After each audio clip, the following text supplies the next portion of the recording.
In the quiet stillness of a stormy dusk, a weary farmer cradles his trembling horse, singing an old lullaby to soothe its fear, unaware that just beyond the fence line a stranger listens, tears in his eyes, with a contract in his coat pocket that could change everything. Before we dive in, hit that subscribe button and drop a comment. Where in the world are you watching from? The land was tired, cracked open like parched lips begging for rain that never came.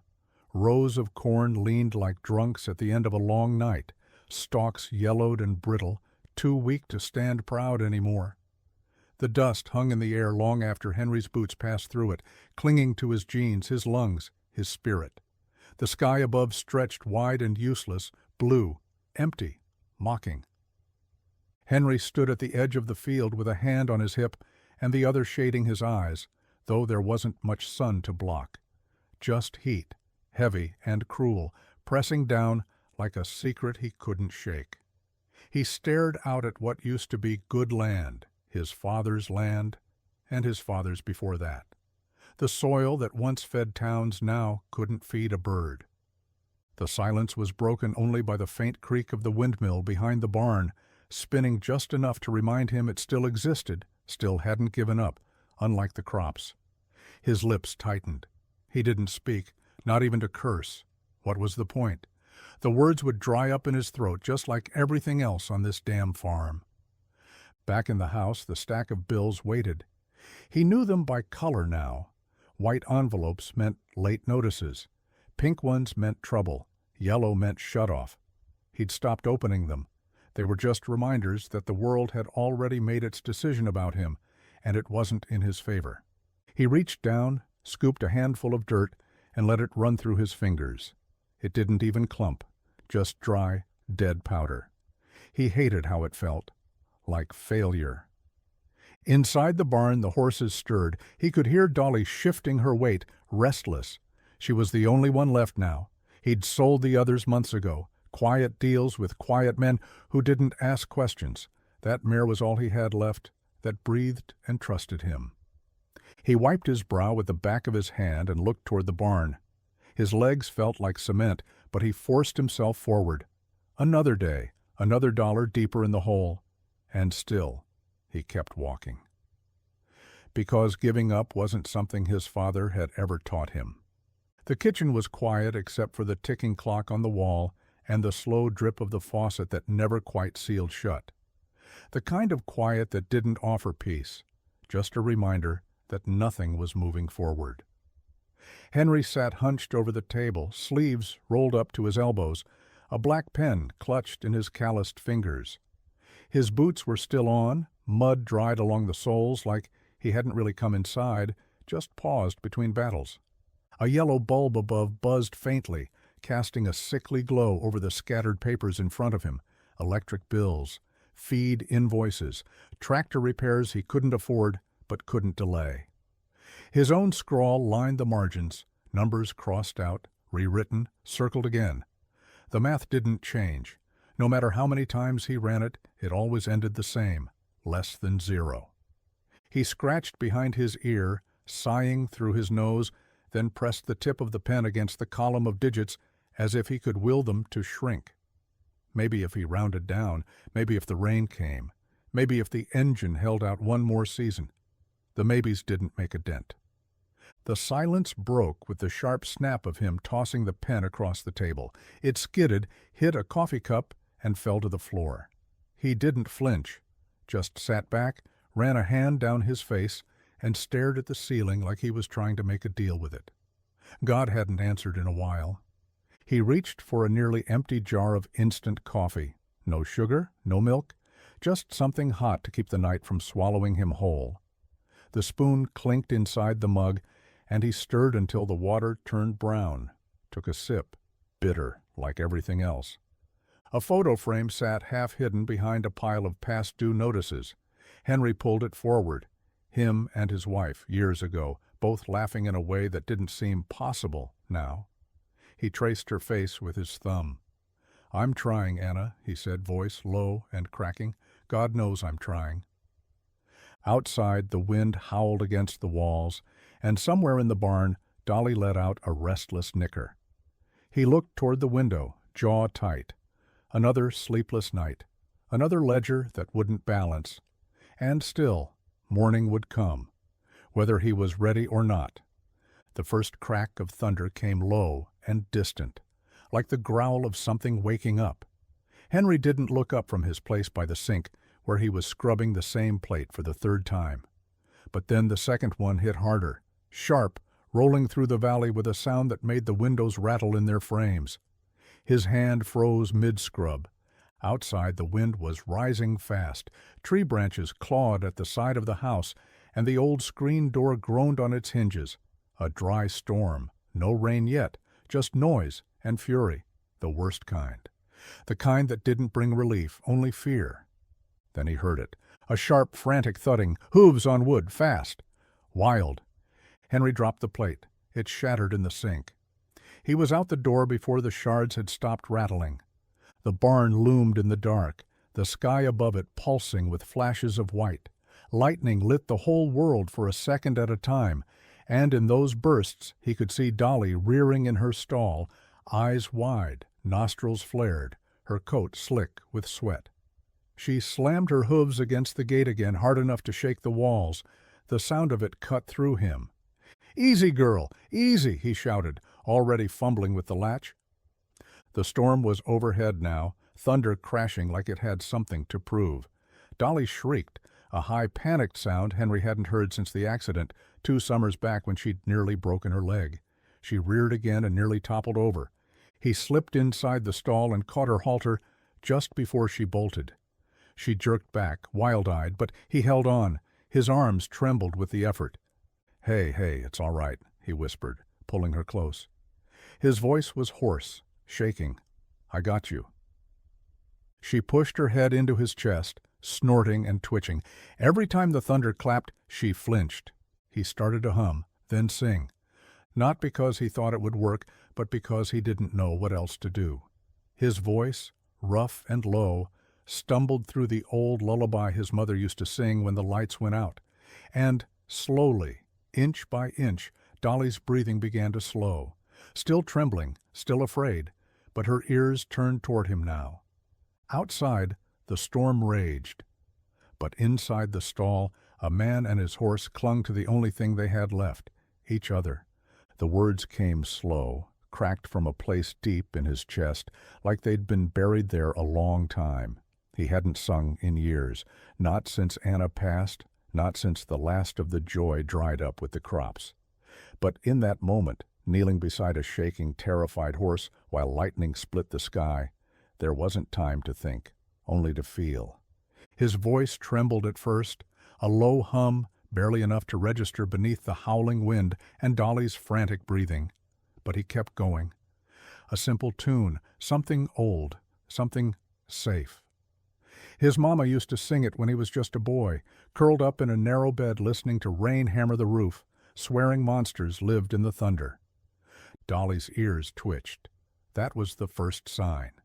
Her body still tense, muscles tight as wire, but her head tilted just slightly toward the sound. Henry took a breath and leaned into the melody, the words falling from him like he didn't even have to think. "Hush now. The wind won't blow forever.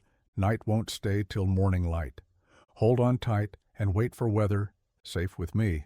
We'll be all right." The tone wasn't perfect. It was coarse and worn, scratched at the edges like gravel over old wood. But it was honest, and it was his. The barn soaked up the sound, warm and aching. Between thunderclaps, it wrapped around them like a blanket neither of them had asked for, but both needed. Dolly let out a long, shuddering exhale. Her eyes were still wide, but she'd stopped trying to run. She stayed close now, her head pressed against his chest, her breaths sinking with the slow rise and fall of his voice. The stall, moments ago filled with chaos, had quieted. Henry closed his eyes as he sang, letting the words carry some of the weight he couldn't say out loud, about the bills, the drought, the empty bed on the other side of the house. Each verse was a confession, each note a crack in the armor he'd worn too long. And just outside, past the creaking barn door, A man stood beneath the eaves, motionless in the dark, listening. The truck rolled to a slow crawl just beyond the split in the road, its headlights dimmed to slits behind a thick sheen of dust. The man behind the wheel sat forward, eyes narrowing as the silhouette of the barn came into view through the gloom. The storm hadn't fully passed. It hung in the air like a held breath, the sky still restless, mumbling thunder like a warning. He cut the engine. The silence that followed was sharp, sudden. He didn't move right away, just sat there with his hands on the wheel, listening. Then came the voice. It wasn't loud. It didn't need to be. It floated through the night like smoke, thin, raw, and beautiful, in the way pain can sometimes be when it's turned inside out. The man opened the door gently, the creak of the hinge sounding too loud against the hush. He stepped out and shut it without a latch, careful not to disrupt the moment unraveling in the barn ahead. His boots crunched the gravel once, then again softer, as he veered off the driveway and into the tall grass along the fence line. The barn was maybe 40 yards out, backlit by the occasional flicker of lightning. He stayed low, hidden in the shadow of an old cedar, heart beating faster than he expected. Not fear, something else. Recognition, maybe. He didn't know the man inside, not personally, but he knew that voice. Or rather, he knew what that kind of voice could do, how it could wrap around a person, strip away the noise of the world, and leave them with nothing but truth. The stranger leaned forward, gripping the top rail of the fence as the song continued. The notes were imperfect, some of them just short of the pitch, but that's what made it stick. It was unpolished, real, like someone who wasn't trying to be heard and somehow made it impossible to stop listening. His throat tightened. He wasn't here for this, not really. He was just passing through. Or at least, that's what he told himself when he took the long way back from Nashville. But something in that barn, something in him, had called him to stop. And now he couldn't move.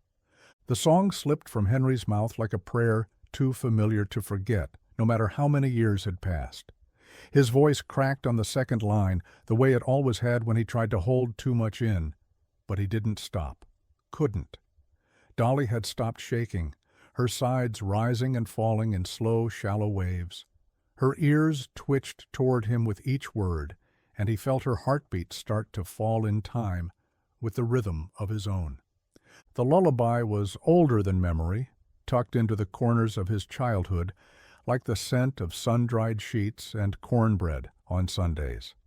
His mama used to hum it when the power went out during summer storms, rocking him on the porch swing while the wind tried to peel the roof off the house. She never seemed afraid then, maybe because she had a song to carry her through. He hadn't sung it out loud in a long time, not since she passed, not even to Anna. It had always felt too raw, too sacred, like reaching back through time with open hands and empty arms. But here, in the barn, soaked with the smell of hay and sweat and fear, it came back like it had never left. Close your eyes and count the stars. Mama's near, no matter how far. The sky might roar, the trees might bend, but I'll be right here till the storm's at end. He could feel it rising inside him, soft at first, then stronger. Not just the song, but the memory of her hand on his head, her voice, thin but unwavering. The way she'd whisper, "You're all right now, baby. I got you." He used to believe her, with everything he had. The thunder rumbled again, distant now, fading. Dolly gave a low, exhausted huff and rested her head against his shoulder, her whole body slack. The worst had passed, for her at least. Henry leaned his head against her neck, breath heavy. His chest burned, not from exertion, but from something older. A wound time never quite managed to close. He sang the last line slow, barely louder than a whisper. "Hold on, darling, don't let go. There's love in the quiet, more than you know." And outside, in the hush that followed, someone unseen wiped their eyes with the back of their hand. The rain finally came, not in violent sheets like it had threatened all night, but in a slow, steady hush, like the sky had exhaled. It tapped gently on the barn's tin roof, soft enough to soothe, but loud enough to fill the empty spaces between Henry's breaths. He kept one hand on Dolly's neck, his fingers moving in slow, circular strokes along the curve just below her ear. She didn't flinch now. She didn't tremble. Her body leaned against his like a tired child finding sleep in her father's arms. Henry stayed quiet. The song had run its course, and he didn't have another in him. He was wrung out, hollowed in that strange, aching way that came after holding on too tightly for too long. Dolly's sides rose and fell against his chest, her breathing still heavy but steady. Each inhale steadied something in him, too. He glanced up at the rafters, watching the dust fall in the dim light as the rain cooled the barn's air. His back ached from the strain, his knees stiff from crouching too long on the hard floor. But he didn't move. Not yet. Not while she needed him there. Outside, the world had shifted. The wind had died, and the trees no longer clawed at the roof like they were trying to escape. The kind of peace that followed a storm, uneasy, fragile, but real enough to make a man pause. Dolly gave a soft snort and nudged her muzzle into the crook of Henry's shoulder, her breath warm against his neck. He smiled, barely, but it was there. "You're all right now, girl," he murmured. His voice was rasped raw from singing, from worry. "We made it." And in that quiet moment, something broke loose in him. Not loud, not even visible. But it moved deep under the surface, like thawing ground after a long winter. He hadn't cried, not when the drought came, not when the bill stacked high, not even at Anna's funeral. But now, with a horse pressed against his chest and the roof dripping rhythm above them, his eyes blurred. He didn't wipe them. He just let it happen. Because some storms don't end until the rain falls. Miles stood frozen beneath the dripping eaves of the old cedar, rain sliding off the brim of his hat and soaking the collar of his jacket. He should have turned around by now, should have walked back to the truck, fired up the engine, and driven off into the black stretch of highway that waited behind him. But he couldn't move, not yet, not after hearing that voice. The song had ended minutes ago, but the sound of it lingered, carved into the night air like smoke from a fire that refused to die. He could still feel it in his chest, in the tight space between memory and regret. The barn had gone quiet again, save for the shifting of hooves and the low murmur of a man comforting his horse. But Miles heard something else under it all, something he hadn't heard in years. Honesty.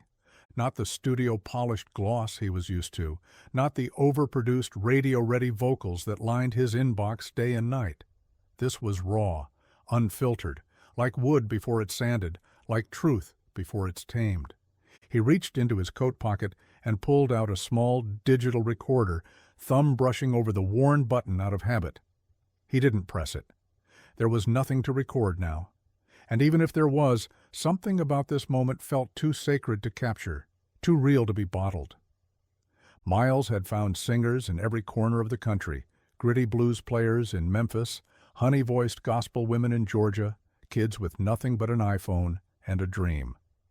But he hadn't felt something like this in a long, long time. Not since his first year in the business, when he still believed music could save people instead of just selling them.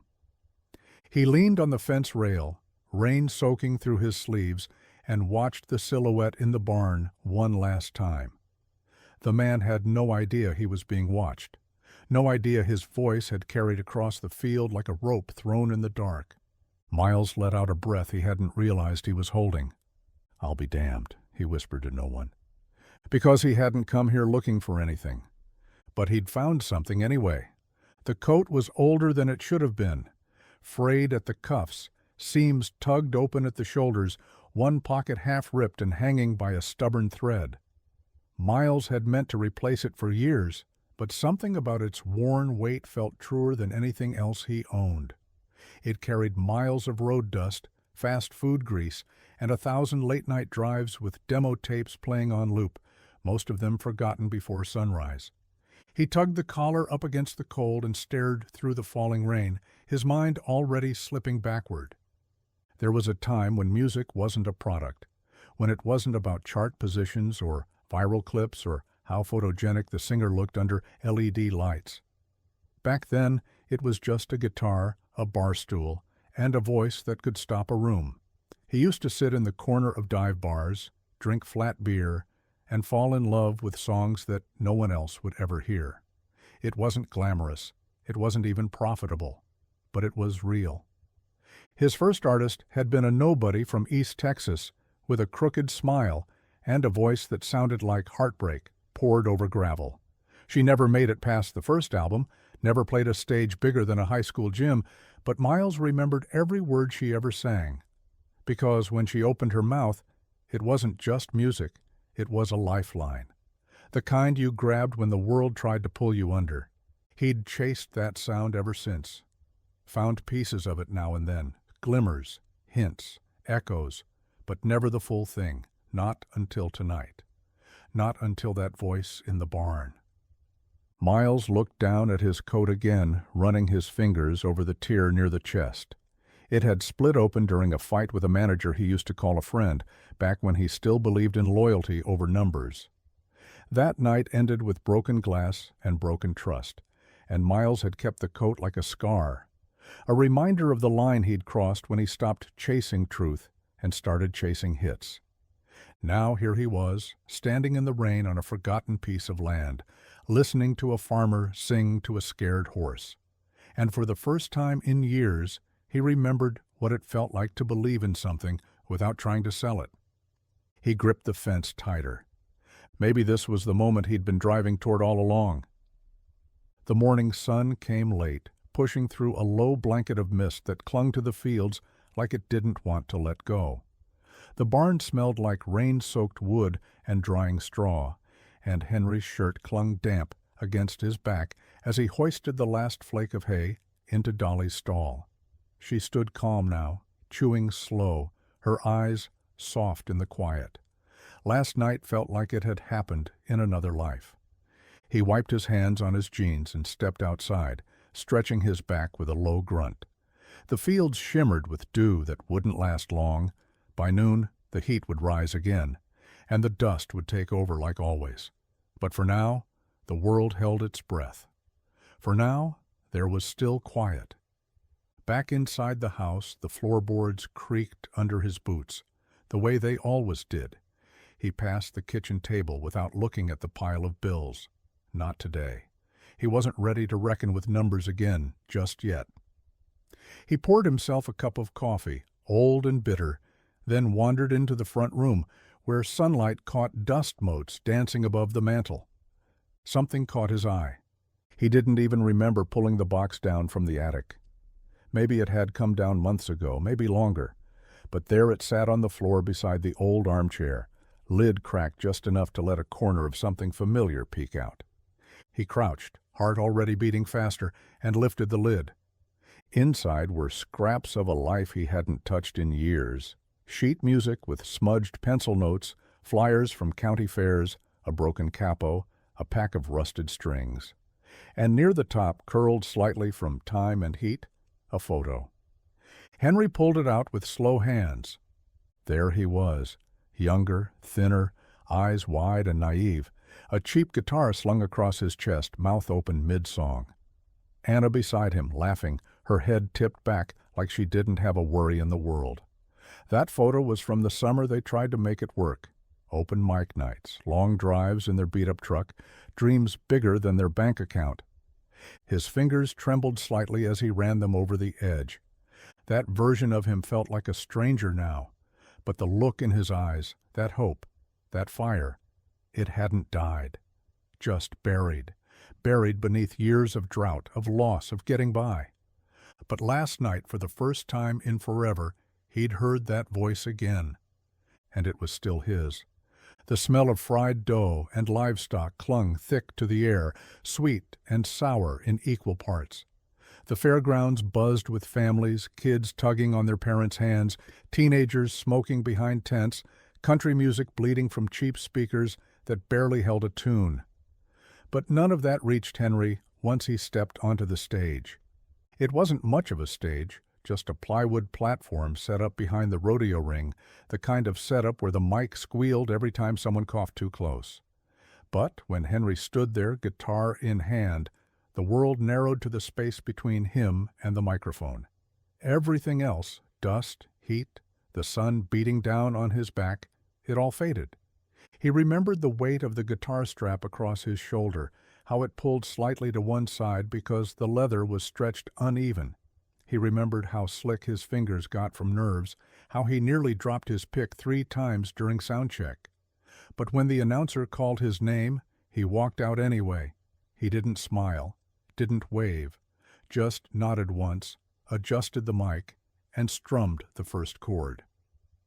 Anna had been sitting on the hood of their truck front row as far as he was concerned, cheering louder than the crowd behind her. She wore his denim jacket, even though it was 80 degrees out, because she said it made her feel lucky. When he caught her eye, she mouthed the words along with him, every line. The song wasn't perfect. His voice cracked on the bridge, and the third verse came out a beat too fast. But it didn't matter. People clapped. Some sang along by the second chorus. A kid near the stage sat down in the dirt just to listen. That was all Henry needed. For those few minutes, he was someone. Not just a farmhand's son with calloused fingers and a voice he'd taught himself to trust. He was a singer, a storyteller, a man with something to say. When the last note faded and he stepped off that stage, Anna had met him with a kiss and a smile that made the whole world feel possible. He hadn't played a stage since. And now, years later, the memory of that day still ached. Not because he failed, but because for a moment he didn't. The knock wasn't loud, just a slow, deliberate thud against the barn door. Once, then again, spaced out like the man behind it, wasn't sure if he wanted to be heard. Henry paused, pitchfork halfway to the straw, breath tightening in his chest.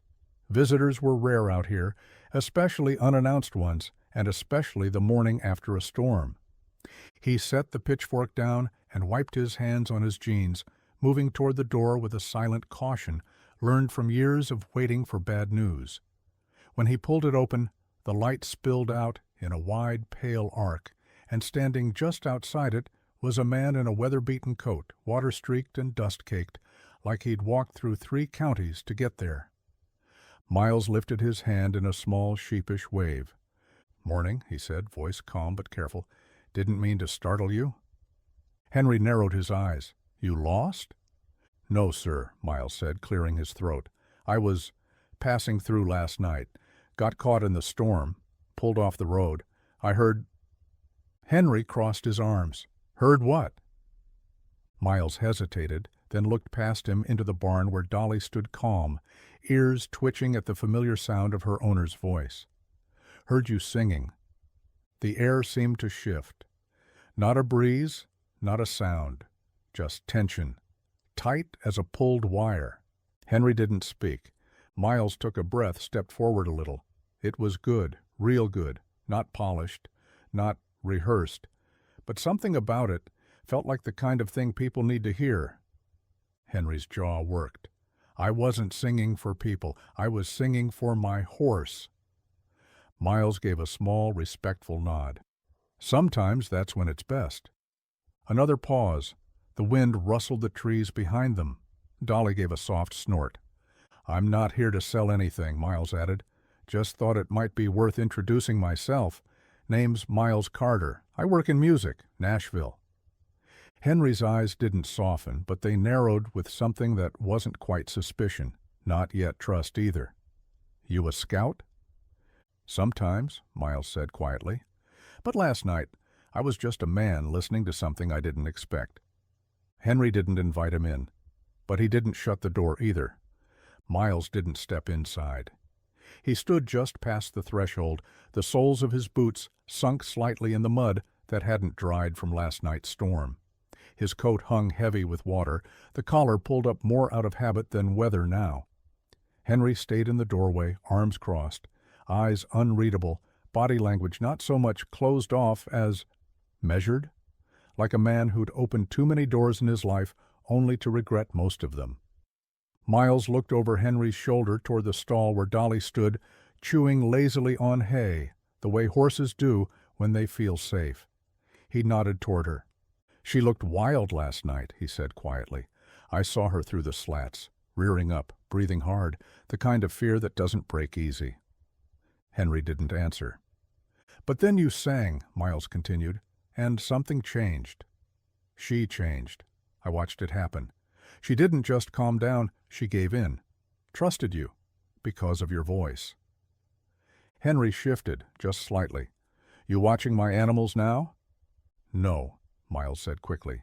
"I was just trying to find shelter. I didn't plan to hear what I heard." Henry's stare was sharp enough to slice through excuses. Miles let the silence stretch between them before breaking it again. "Look, I've been in this business a long time. Most folks I meet are chasing something: fame, money, approval from people they'll never meet. They bend themselves out of shape trying to sound a certain way, look a certain way. It's noise." He gestured back toward the stall, toward the barn that still smelled of old straw, and fear turned to calm. "But what I heard last night wasn't noise. It was something else, raw, honest. It didn't come from a place of ambition. It came from need. That voice didn't just soothe that horse, it saved her." Henry's jaw tightened, but something flickered behind his eyes. A crack in the wall, maybe. A shadow of pride, or maybe pain. Hard to tell. Miles took a breath. "You didn't sing to impress anyone, and that's exactly why it mattered." The barn settled around them, no sounds but the soft shifting of hooves and the drip of water from the roof. Miles didn't push further. He didn't need to. The song had already said everything. Henry leaned against the barn door, arms still crossed, shoulders stiff. He listened without interrupting, but the more Miles spoke, the more the lines around Henry's mouth deepened. When the last word settled in the air, that's exactly why it mattered, Henry let out a slow exhale, somewhere between a sigh and a scoff. "I'm no singer," he said flatly, "just a man trying to feed livestock." His tone wasn't harsh, but it was final, like a gate swinging shut. Miles opened his mouth to speak, but Henry cut him off with a raised hand. "You heard me in a moment that wasn't meant for anyone. That song? That wasn't performance. That was survival." He stepped forward now, not aggressive, but solid, like a man who had carried his own weight for too long to let someone else add more. "I sing to calm a horse, not fill arenas. I've got no time for Nashville dreams or slick promises. I've got fences to mend and mouths to feed. That's the truth of it." Miles didn't flinch, but he didn't smile either. "Fair," he said softly, "but truth like that is exactly what people need to hear." Henry shook his head. "People don't want truth, not really. They want polish, hooks, pretty faces, auto-tuned heartbreaks written by 10 different hands. I'm not that, and I've got no interest in pretending I am." There was heat in his voice now, not rage, but weariness, seasoned and worn down to the bone, a kind of tired that didn't come from lack of sleep, but from years of trying to make things work that kept falling apart anyway. He looked past Miles, out to the field, where the morning sun was already climbing too fast for comfort. "You don't know what it's like, trying to keep something alive out here. The land doesn't care about your dreams. The bills don't wait for your big break." Miles nodded slowly, eyes searching Henry's face. "You're right," he said, "but that doesn't mean your voice doesn't matter." Henry didn't respond. He just turned back toward the stall, toward the work waiting for him, and Miles knew not to follow. Not yet. The morning stretched long and hot, the kind of heat that settled into the bones and made the minutes move slower. Henry worked in silence, pitchfork moving with the rhythm of habit, not thought. Miles stayed near the edge of the barn, leaning against a post like he understood not to push too soon. He watched, hands in his pockets, eyes scanning everything, tools nailed crooked to the wall, the sun streaking through gaps in the siding, Dolly chewing quietly in her stall, the man moving through his chores like they were the only things holding him together. When Henry finally set the fork down and wiped his brow, the air between them shifted. "You still here?" Henry muttered, not looking up. Miles smiled faint. "You haven't told me to leave." "I figured you'd take the hint. I've been in studios with bigger egos and colder welcomes," Miles said. He stepped forward now, carefully, like approaching a skittish animal. "But I'm not here to flatter you, or feed you some Nashville line. I want to try something." Henry turned, brow furrowed. "Try what?" Miles reached into the small canvas bag slung over his shoulder and pulled out a handheld field recorder. Slim, battered, professional. He held it up like an offering. "Let me record you. Just your voice. Right here. No pitch correction, no polish. Just what I heard last night." Henry stared at the device like it was some kind of trick. "In the barn," he said, flat. "You won't find better acoustics than old wood and quiet air," Miles said. "Trust me. There's a reason some of the best records came from places nobody expected." Henry glanced at Dolly, then at the beams above. He scratched the back of his neck. "What for?"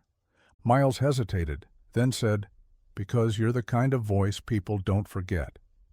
And I think it deserves a chance to be heard the way it is, not how someone thinks it should be." Henry didn't say yes, but he didn't walk away either. He reached down, grabbed a hay bale, and sat on it with a sigh. After a long pause, he said, "If I sing, it's not for show. It's for her." Miles nodded. "That's exactly why it matters." And without another word, Henry picked a spot in his memory, closed his eyes, and began to sing. The recorder sat on a wooden crate between them, its tiny red light blinking like a pulse. Miles adjusted it once more, angling the mic toward Henry with the careful reverence of someone handling something fragile. He said nothing as he stepped back, giving space, as if too many words might spook whatever truth was about to come out. Henry sat on a hay bale, elbows resting on his knees, calloused hands folded tight. He looked down, not at Miles, not at the recorder, but somewhere far off, maybe inside himself, maybe back in time. His jaw worked like he was chewing on something that didn't taste right. "This is stupid," he muttered. "No one's here but me," Miles said, calm. "Just sing it like you did last night." "That wasn't singing," Henry said. "That was... I don't even know what that was." Miles gave a small shrug. "Didn't sound like doubt to me." Henry looked up, eyes sharp. "Don't try to sweet-talk me." "I'm not," Miles said simply. "I just know when something's real." A long pause stretched between them. Outside, the wind pushed against the barn's loose siding with a soft rustle. Dolly shifted in her stall, letting out a quiet breath like she was waiting too. Henry finally leaned back and let his hands fall to his thighs. He exhaled through his nose, slow and long, like a man giving in, not to someone else, but to a part of himself he hadn't looked at in years. He looked at the recorder, then at Miles. "One song," he said. "Then you get off my land." Miles nodded once. "Deal." Henry closed his eyes. For a few seconds there was nothing, just barnwood, warm air, and silence. Then his voice broke through it. Soft at first, then steadier. No instruments, no backing track, just Henry and the truth of his voice. Gravel and soul, pain and promise. It wasn't perfect, but it meant something. It filled the barn like a confession, like a prayer no one else was supposed to hear but somehow needed to. And Miles didn't move, didn't speak. He just listened, heart thudding in rhythm with every note. One mic, one shot. But it was more than enough. The second song came without warning. No countdown, no nod. Just Henry, still seated on the hay bale, eyes half-lidded, mouth opening like the words had been sitting just behind his teeth for years, waiting to be let out. This one was different. The first song had been a test, 1 foot in, 1 foot out. But this one came from someplace deeper. It started low, barely above a whisper, like he was afraid the barn might break if he let too much loose too fast. The melody was worn and slow, not from forgetting, but from remembering too much. Each word carried weight, soaked in dust and longing. Miles didn't dare breathe too loudly. He leaned forward slightly, hands still at his sides, as if even reaching for his recorder again might disrupt the delicate magic bleeding out into the barn air. The mic was still on, still blinking, but this was beyond a session. This was Henry shedding skin. The lyrics weren't polished. He stumbled once, repeated a line, changed another like it came to him mid-verse. But the cracks made it better, more human. Like the song wasn't written, it was lived. A story of dry fields, old promises, a woman gone too soon, about loss that sticks to a man's ribs, about staying when leaving would have been easier. There's a hole in the fence and one in my chest, where the wind gets in and won't let me rest. His voice wavered on that line, not out of weakness, because it meant something. His hands curled into fists against his jeans, holding the moment steady while the rest of him cracked open. Dolly shifted in her stall and let out a low whinny, almost like she remembered the storm, remembered the sound that had kept her grounded, and Henry's voice just kept rising. Not in volume, but in presence. He filled the barn not with power, but with truth. With every note, he stopped sounding like a man trying to survive and started sounding like a man telling you how he did. When the final note fell, it didn't fade. It landed, heavy, honest. And Miles knew, without doubt, that nothing about this was accidental. Miles waited until he was back on the road to listen again. The barn was behind him now, nothing but a shape in the rear view, the gravel drive fading into the long stretch of two-lane highway. The recorder sat on the passenger seat, silent, its red light off, but the weight of it pressed heavy on the vinyl like it held something sacred. He didn't play it through the truck speakers. That felt too public, too exposed. Instead, he slipped in his earbuds, turned the volume down low, and pressed play. The song began with the sound of the barn, ambient, imperfect, the rustle of straw, the creak of old wood. Then Henry's voice, raw as cut rope, slid in like it had always belonged in the silence. No production, no arrangement, just that voice and the space around it. Miles closed his eyes for a moment at a red light, letting it hit him all over again, honest, heavy. A sound made not for charts or stages, but for survival. By the time he reached the city line, he already knew who to send it to.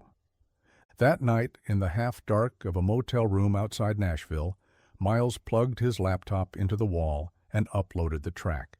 The email was short, just a link and 2 sentences. "This isn't your usual, no bells, no shine, but it's the realest thing I've heard in years." He addressed it to a quiet handful of people, no publicists, no agents, just the old guard, the ones who still believed music could matter, the ones who remembered what it sounded like when it wasn't built to sell. He hit send. Then he sat back in the chair and stared at the blank motel wall, the hum of the air conditioner the only sound left. No response came right away, and he didn't expect one, not tonight, maybe not for days. But somewhere in the cloud, that voice, that trembling, rusted, gut-pulled voice, was moving, quiet as a whisper. And sometimes, Miles knew, a whisper was all it took to start a storm. The barn grew quiet again, the kind of quiet that settles after a storm but doesn't feel like peace, more like waiting. Henry kept working like always. Mornings started early with cracked hands and stiff joints, feed, water, fences. The rhythm didn't care about songs or strangers or blinking red lights on little recorders. Life on the farm didn't pause for possibilities. Weeks passed. The days blurred into each other like pages smudged by a wet thumb. Henry didn't talk about the recording, not to the feed store clerk, not to the neighbor who helped patch the north fence, not even to Dolly, who still leaned into him when he hummed under his breath in the evenings. Especially not to himself. He didn't expect anything to come of it. Not really. Every now and then, he'd catch himself glancing toward the road when a truck passed slower than it should, or pausing by the old landline mounted in the kitchen, listening for a ring that never came. He'd shake it off, rub the back of his neck like the heat was bothering him, and get back to work. But the silence wrapped tighter with each day, not cruel, just still, like something had been set in motion and then forgotten. There was no email to check, no phone in his pocket. Henry had never cared for screens or scrolling. But that also meant if something was happening out there, if that voice was moving through hands and headphones and hesitant nods, he wouldn't know. And that uncertainty hung in the corners of his day like cobwebs he couldn't reach. At night, he'd sit on the porch with a chipped mug and listen to the insects hum through the trees. Sometimes he'd pick up his old guitar, the one he hadn't touched since Anna was alive, and let his fingers drift across the strings. No songs, just sound. Something to fill the space. He didn't believe in second chances, not anymore. But sometimes, when the wind blew just right, he wondered if someone out there was listening, and if maybe, just maybe, the silence meant something was coming. Something slow. Something real. The mailbox leaned a little to the left, post-warped from years of wind and rust.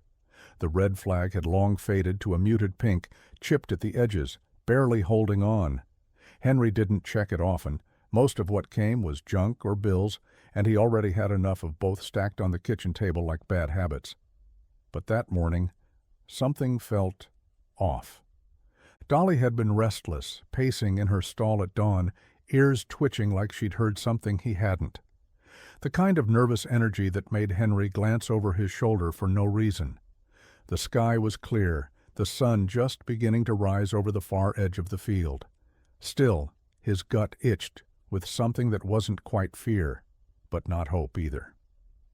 He walked the gravel drive with his coffee mug still in hand, boots crunching with each step. When he opened the mailbox, he expected the usual, flyers, an overdue notice, maybe another threat from the power company. But sitting right on top, stark against the white envelope clutter, was a thick cream-colored envelope, heavy stock, embossed return address, Nashville. Henry froze. He stared at it, the steam from his mug curling into the morning air, unmoving. For a second he didn't reach in, just looked at it like it might vanish if he blinked too fast. Then, slowly, he pulled it out.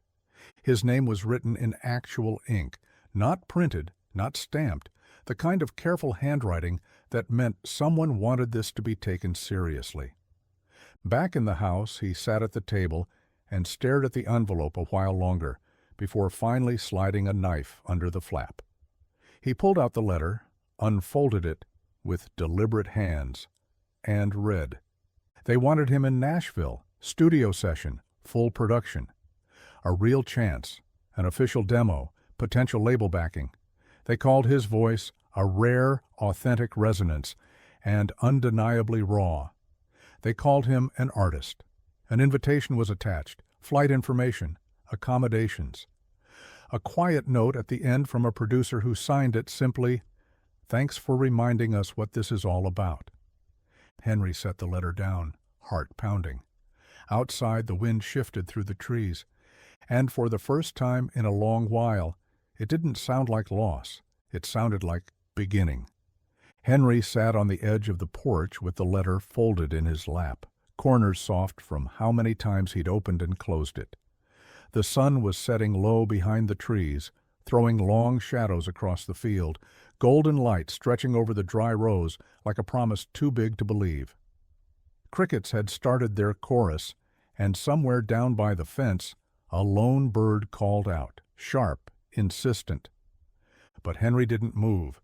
He held the paper like it was something alive, something that could bite if he held it wrong. Nashville, a real studio, a real shot, words that didn't belong in his world anymore, not with a barn roof sagging, a field still gasping for rain, and bills packed so tight in the junk drawer they barely shut. He shook his head, slow, like it might clear the fog building behind his eyes. He hadn't wanted this, not like this, not again. What would Mama say? He muttered aloud, voice thick. She'd believed in him once, back when belief was all he had.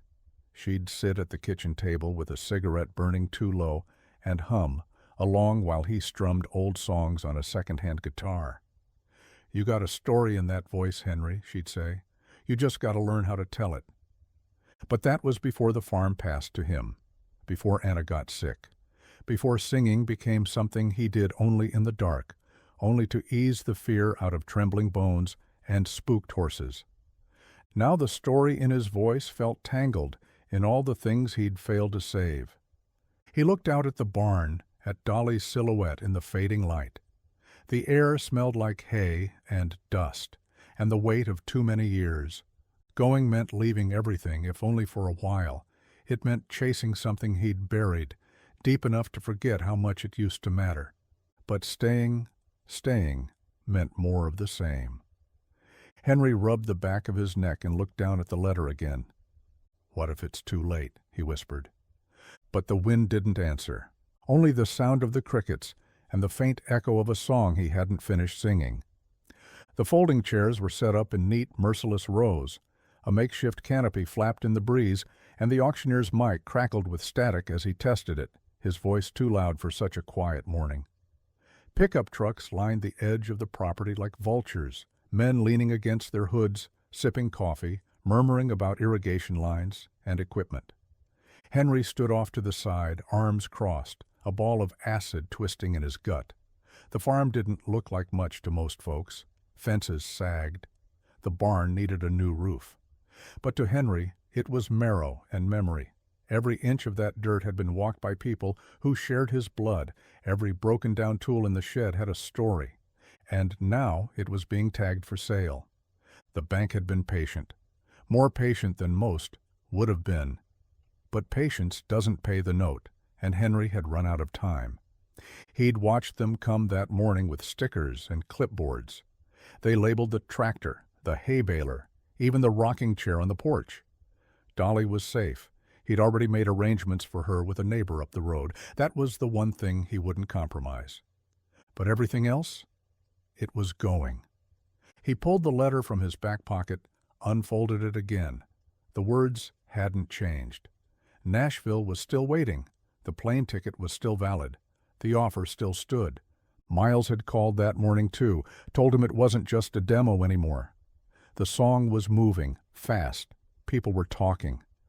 Henry folded the letter again and slid it back into his pocket. The auctioneer called for quiet. People started moving toward the chairs, and Henry turned away. He walked back toward the house, slow, steady, like the ground might shift beneath him. Inside, he didn't grab a bag, didn't take a souvenir, just reached for the guitar case he hadn't touched in years.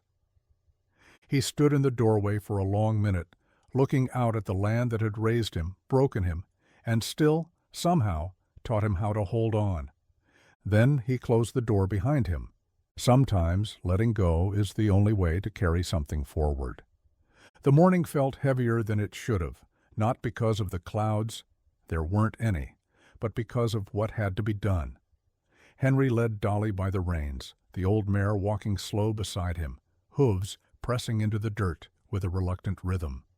The air was still, no birdsong, just the quiet crunch of gravel under boots and the occasional swish of her tail. She didn't know yet, not really. But animals sense things. And Dolly had always been a little too smart for her own good. The neighbor's place was a mile up the road, tucked behind a windbreak of tall pines. Earl had been a friend of Henry's father, old-school rancher. Kept to himself but showed up when it mattered. He'd offered to keep Dolly the moment Henry mentioned needing help. No questions asked, just a firm nod and, "She'll be safe here." Henry appreciated that kind of talk. No fuss, no pity, just action. They reached the gate, and Earl was already out front, leaning on the fence post, a feed bucket in one hand, and a soft look in his eyes that didn't quite match the rest of him. Henry didn't say much, just handed off the reins, gave Dolly a final scratch between the ears. She leaned into it. "Be good, girl," he murmured. "Don't give Earl hell." She huffed like she understood, then turned away without a fight. That was the part that stung the most. Earl didn't say goodbye. He just nodded once and led her toward the pasture, his boots dragging slow. Henry watched until they disappeared around the side of the barn. An hour later, he stood at the bus stop outside the diner on Route 12, guitar case at his feet, ticket in his shirt pocket, and the weight of the farm still sitting on his shoulders like it had followed him off the land. The bus came into view, rumbling down the road like a promise he wasn't sure he believed in yet. He picked up the case, stepped forward, and climbed aboard. As the bus pulled away, Henry didn't look back. Some goodbyes are too big for one glance. The studio didn't look like much from the outside, just a squat brick building wedged between a taco joint and a pawn shop on the edge of Nashville. But inside, it was something else entirely. Clean walls, cold floors, and silence so thick it felt like stepping into a church where no one believed in God, but still showed up to pray. Henry followed Miles through the narrow hallway, the soft hum of machines and muffled voices drifting behind closed doors. Everything smelled like coffee and dustless plastic, the air too cold from the overworked AC. He kept one hand on the guitar case like it might anchor him, the other stuffed in his pocket, fingers curled tight around the paper with the song lyrics, though he already knew them by heart. They led him into a sound booth with glass walls and too many buttons. A tech with bleached hair and sleeve tattoos nodded politely, motioning to the mic stand. Someone else adjusted the levels behind the glass, and a red light blinked to life over the door. Miles offered a reassuring clap to the shoulder. "Just like in the barn," he said. "You don't need to do anything but tell the truth." Henry swallowed. The truth. That's all he had, and right now, it didn't feel like enough. The headphones were tight over his ears. He could hear the faint hiss of the room through the mic, every shift of his feet, every breath.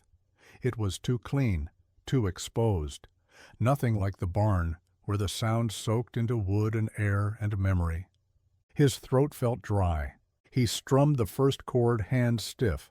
The sound bounced back too fast, too polished. He froze. The silence that followed made the room feel smaller.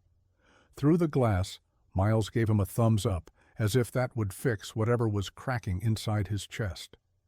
Henry looked down, closed his eyes. Don't perform, just sing. He took a breath, thought of Dolly's heartbeat under his hand, the weight of Anna's laugh, the sound of his mama humming by the window while beans simmered on the stove. Then he sang. And little by little, the fear bled into the song, and the truth came pouring out.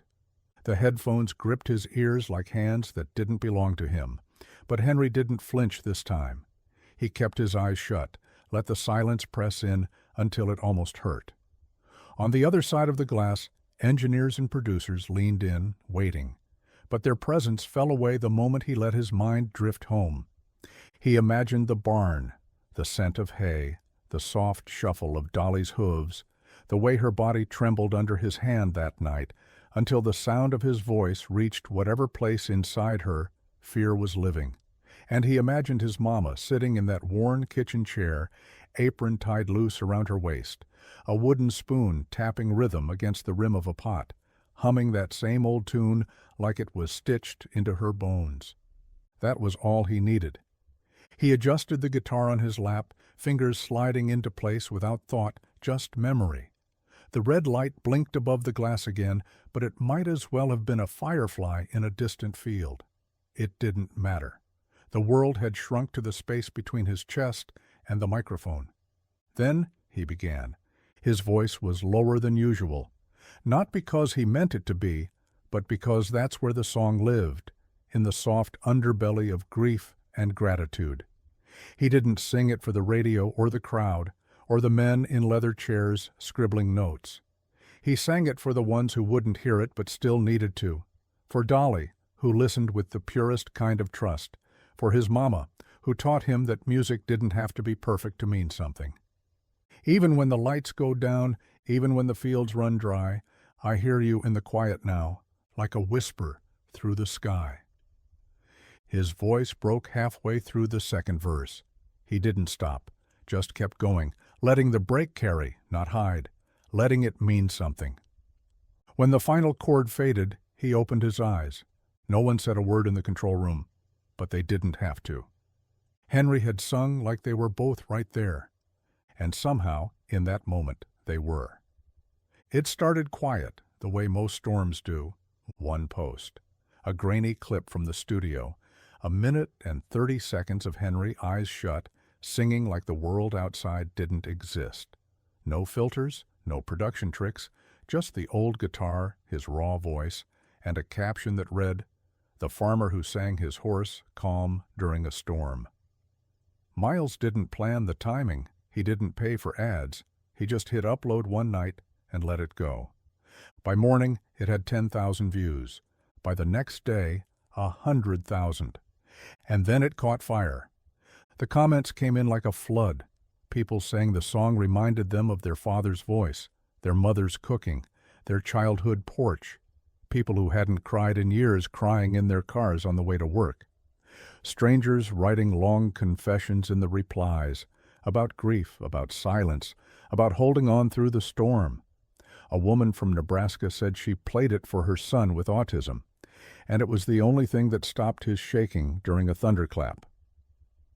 A man from West Virginia said he hadn't spoken to his brother in a decade, but they both shared the song on the same day. Some called it country, others said it wasn't. But nobody could deny it was real. Henry didn't have social media. He didn't even know how to check a view count. It was Miles who told him over the phone, voice buzzing with something like disbelief. "You're not just going viral," he said. "You're cutting through. That song, it's waking people up." Henry sat on the edge of the hotel bed, staring at the muted TV. He rubbed his hands together, slow, unsure what to do with the idea that his voice, his old, tired, cracked voice, was echoing into thousands of homes. He thought about Dolly, about the barn, about singing in the dark with nothing but fear and faith in his lungs. He never meant to go viral. He just meant to make it through the night. And somehow, that was enough for the world to listen. The bus groaned to a stop just past the bend in the gravel road, tires spitting dust into the morning light. Henry stepped off slow, guitar case in one hand, the other clutching the strap of the worn duffel over his shoulder. The air smelled like home, sun-baked dirt, cut grass, the faintest hint of something blooming early. It hit him hard, that scent, like time hadn't passed at all. But everything had changed. He walked the familiar path toward the house, boots dragging just a little, not from fatigue but reverence. The barn came into view first, paint more peeled than he remembered, the roof still bearing the dent from last year's windstorm. He smiled at it like an old friend. The door creaked the same way it always had when he pushed it open, and the smell of hay and sweat rushed up to meet him. Dolly was there, head lifting, ears perking, her eyes catching his in that same soft way that said, "I remember you." He dropped the duffel and crossed the floor to her, pressing his forehead to hers, his breath catching without warning. "Told you I'd be back," he whispered. She let out a long, low sigh, then nudged his chest like she was calling him a liar, and forgiving him at the same time. The deal had been signed in a glass-paneled office 3 stories above a street full of people who'd never touched a horse. The kind of room where men in buttoned shirts talked numbers and tour plans. But Miles had kept it grounded, said Henry's voice didn't need dressing up, just space to be what it was. The check had cleared. The farm, his farm, was no longer sinking. The lights had been kept on. The land was his again. But none of that hit him as hard as standing there in the stall. Dolly's warmth against him. The silence around them, not empty, but earned. Henry set the guitar case down on a bale and opened it. He didn't tune, didn't warm up, just sat in the dust and played something soft, not for the crowd this time, for the barn, for the past, for her, and for himself. The sun hung low over the edge of the pasture, casting everything in the kind of golden haze that made even broken fence posts look like art. The light filtered through the slats in the barn wall, painting streaks across the dirt floor where dust danced slow and lazy in the still air. Henry sat with his back against the same stall where it all began, guitar across his lap, boots planted in straw. Dolly stood close, her muzzle just inches from his knee. She wasn't anxious. No tremble in her muscles, no wide-eyed fear, just calm, steady, present. Her eyes met his with the kind of quiet knowing that doesn't need words. She remembered, same as he did. He strummed a chord, soft and low, just enough to stir the air. No crowd, no cameras, no blinking red lights. Just her, just him, just the light and the silence between notes. He started to sing. The words weren't from any studio track. They weren't the polished lines someone else wrote to fit a hook. These came slow, unfolding, like a letter never sent. A melody born from everything he didn't say when things were breaking and everything he wanted to say now that things had begun to heal. You stood by when the sky fell down, never ran, never turned around.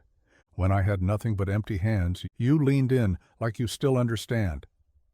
His voice didn't try to be more than it was.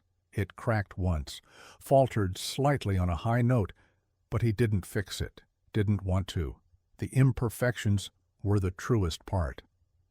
Dolly stepped closer and lowered her head to his shoulder, eyes closed. Her breath came slow and even, her body relaxed in full trust. Outside, the last of the sun spilled across the field like a final promise, soft, quiet, full of something you don't get twice. Henry played until the light faded and the air cooled. Not because he needed to, because he wanted to, because she was listening, and for once the world wasn't asking him to be anything more than exactly who he was.